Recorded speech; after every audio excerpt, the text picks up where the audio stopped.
Hello, hello, hello. Hey friends, thanks for coming. Welcome to another episode. This one, I want to lead out with a question.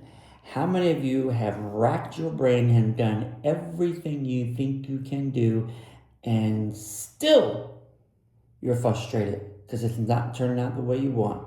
Have you been there? This episode is then for you because I got some encouragement for you. Because, well, I feel like we've been to this place several times when we hit a challenge and we're like, what do we do? And we try different things and we get to a position of nothing is working. Nothing is happening. Nothing is changing. So yes, welcome to Valorous Parents. We're glad you guys are here for all of our challenging children, parents. So if you are a parents of challenging kids. So if you are a parent and you have challenging kids or a prodigal kid, you are in the right spot. That's the things we talk about because that's what we live. That is our world as coaches, certified coaches.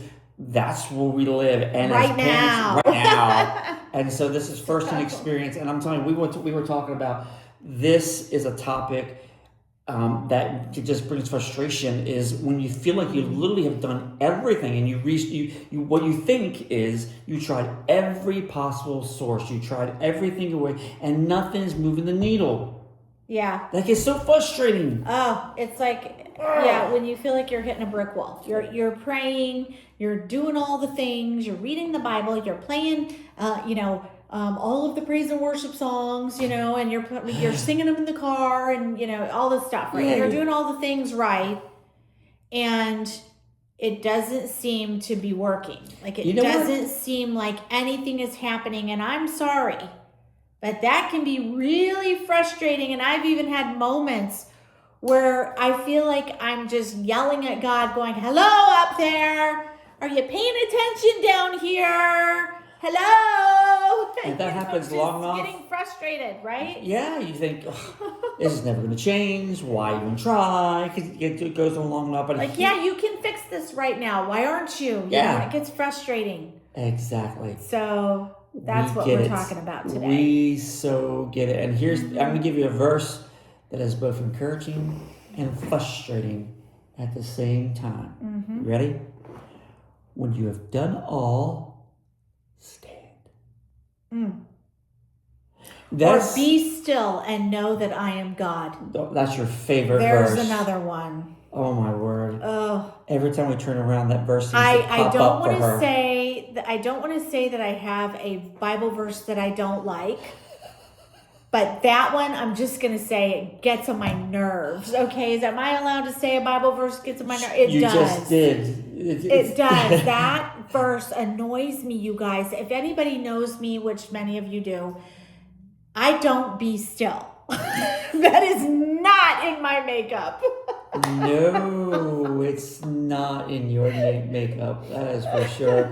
And there was a time period we were hitting that brick wall. We'd try everything and frustrated, and we're trying to solve it. And then that verse would pop up like your next devotional, or the pastor would use in reference. I should have worn it. I should have worn my shirt. You should have. I actually have a shirt. We'll talk about be still another day. That way I can wear my shirt. You talk about your verse today. Oh my goodness. There we go. We'll talk about be still another day. I'll give you all that verse though is annoying in the sense, but encouraging, because it's saying when you've done everything. And notice it says when you've done everything. That means there is something that you need to do. Everything you know to do, you need to do. But when you come to that end of your rope, and everybody will get to it, because that's the point. You get to the end of your physical, natural ability. Stand still. Why? Because the thing gives God room to do some fantastic things. Now, here's my story I want to talk about. Everybody knows John the Baptist in the Bible. Well, if you've been a Christian for a while, you know John the Baptist, right? He's the forerunner for Jesus. Jesus' cousin. They probably hung out together and had fun, right? And Jesus was baptized by John the Baptist, and the dove came down. This is my son. John knew who Jesus was. I mean, John knew it, right? If anybody, in all the planet outside Jesus, knew who Jesus was, it was John the Baptist. But there came a time John couldn't keep his mouth quiet. He couldn't What are you keep looking his at me mouth for? quiet. Yeah, he couldn't keep his mouth quiet. Got himself into trouble with Herod, and Herod arrested him. And in that dark, dingy, dark, I just said dark again, jail cell, he started doubting.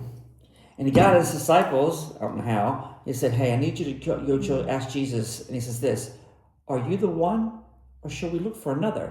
What kind of question is this, John? John, what kind of question is this? After all of that, After all everything. of that, he's still questioning what John God is doing. The right. Baptist got to the end of his rope. He had done all. And in the end, all he could do was stand, and he started doubting. So the disciples go to Jesus, and if you remember what Jesus said? He did not say yes. He didn't even say no. He didn't even answer John's questions. Typical Jesus. That is so godlike in so many ways. Yeah, he's like, you want it black and white, a yes or a no. I want to give you a nuance. He says, you know what? I want you to pay attention. He starts healing people and raising this, that, and the other, and casting out demon, and saying, go back to John and tell him what you saw. The blind received their sight, the lame to walk, the deaf are hearing, the dead are raised. He says, now you ask John, who do you think I am? See that? John the Baptist, like all of us, does everything we know to do. But that's the beauty of it. When you've done everything, you need to stand. Stand on God's word. Stand on His promises. Chill out. And chillax. It should say just chill. Do all that you can do, and then chill out. Stand. Just. It's okay.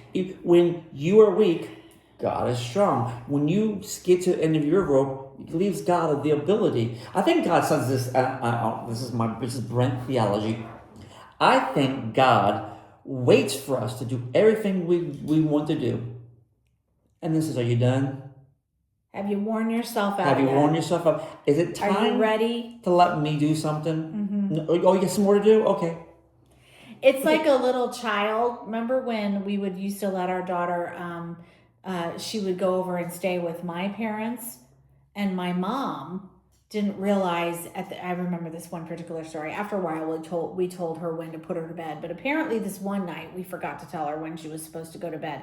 We go over there, and our child is like, 1 year old or however old she is, and she is literally wired like somebody gave her Mountain Dew and a bowl full of sugar and some ice cream and cookies and candy and mixed it all up and gave her a big sugar smoothie. That's what she was acting like. Running around the room like a wild, crazy kid. And my mom, who didn't know what time she was supposed to go to bed, she was just like, oh, look, she's not tired at all. I'm like, Mom, she's exhausted. Delirious. She's delirious at this point. So I can just picture God going up there going, are you delirious yet? Are you done? Because any second now, I'm just waiting for you to, to crash and collapse and be still for a minute. There it is again. There it is. But anyway, so. So have you got to the end of your rope? Have you? Let me just ask you this. Let's say you have some more to do. Why don't we just pause, get into prayer and say, God, what do you want me to do? Or what do you want to do? I'm going to let myself stand still and listen and let God be God. I'm not saying you don't do some things. I'm not saying that. And a lot of times you don't have a choice. Well, that's the point. He gets us to a position where we have no choice. Right. Such as like one particular time where we had a vision. I had a vision at church where I was in that situation. I was to the point, because when you're raising older kids who have decided they don't want to serve the Lord anymore, you don't have any control over that. And you can do anything you want, everything you want, and do it all right. And they're still going to go out and do whatever they want. And so this is where that verse, stand. Sometimes you don't really have a choice at all. Yeah. So I wrote another song on our Awaken album. If you haven't heard it yet, all the songs on it, lyrics were written by Brent and I completely, and the link is in the description below. And so, but this one is called Quicksand. The song that talks Wonder what it's about about. that was called Quicksand. And it is a true re-encounter, a true retelling of when I was at church and I had a vision. I don't have visions a lot, but this day I did, and it was strong. And it was during our worship service. Mm-hmm. And I just remember I had to sit down, like it was that heavy on my heart and my mind, and I had to sit down and just close my eyes so I could see what the Holy Spirit was showing me. And in this vision, our daughter, it was not like in this area that really wasn't a very attractive area. Like if you can picture just a swampy, mucky, woody, just, there's not a lot of life in this particular scene. And our daughter had slipped into quicksand and she was sinking and I could see her going down. So I ran over to the edge of the quicksand, but I couldn't reach her. She was out in the middle of it and I couldn't reach her. And as a parent, when you feel like you don't know what Helpless. to do, you're watching your child destroy their life. You're watching them go against everything you told them to do. They're not listening to sound advice.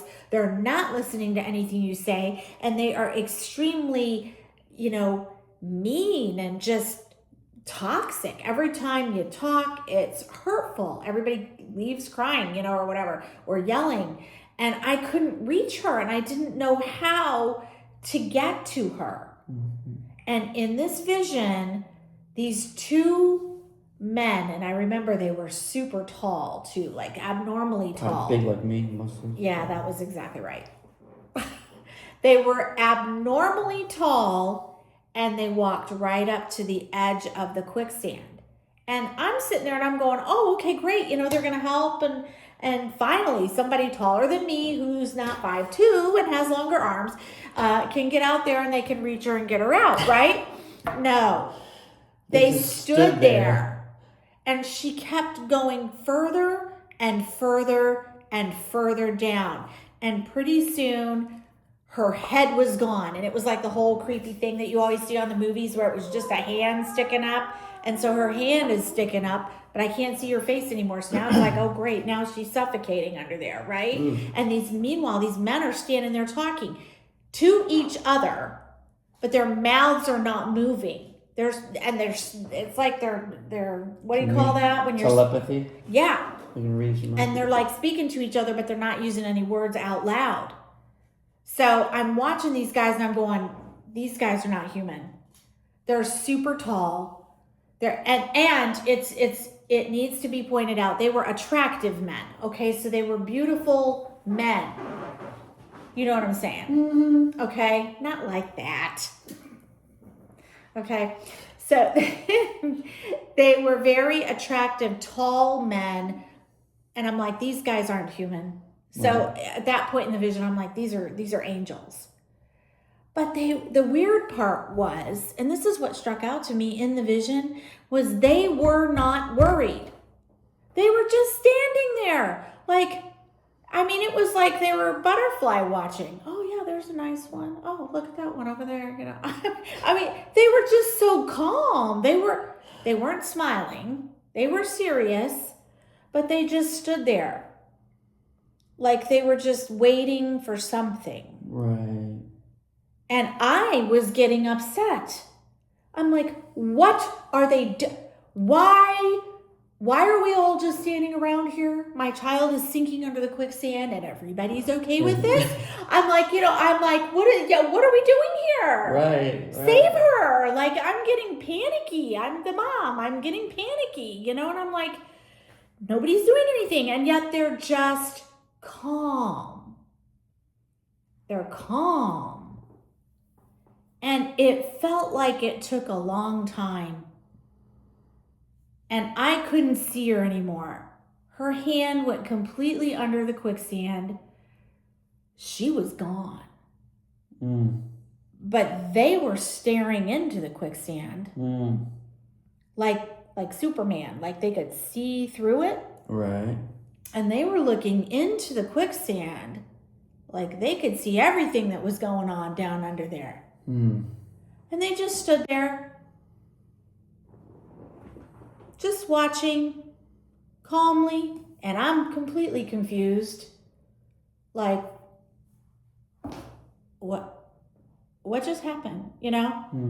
And then all of a sudden, they looked at each other, and it was like they knew. And I don't remember if they said it's time, but I think they might have said it's time. It's time. And then they both jumped into the quicksand, and they disappeared. And then I couldn't see them. They jumped in the quicksand and disappeared. Yeah. And then just within minutes, they pulled her out. And when they brought her out, she looked dead. Like they were carrying her like a corpse. Like she drowned. Like she was dead. And then they took her into this building that looked like a clinic, like a hospital, right? They took her in there. And I remember just being outside again going, I don't know what's going on. I have no idea what's happening here. Like, I don't like being in the dark. I don't like not knowing what's going on. Is she alive? Is she dead? Am I ever going to see her again? What are we doing here? But then after a while, she came out of the clinic. And I mean, the transformation was unbelievable. It was like she was like an angel, like glowing, just gorgeous hair, beautiful, healthy, like more healthy than I'd ever seen her in my entire life. Wow. Just completely transformed.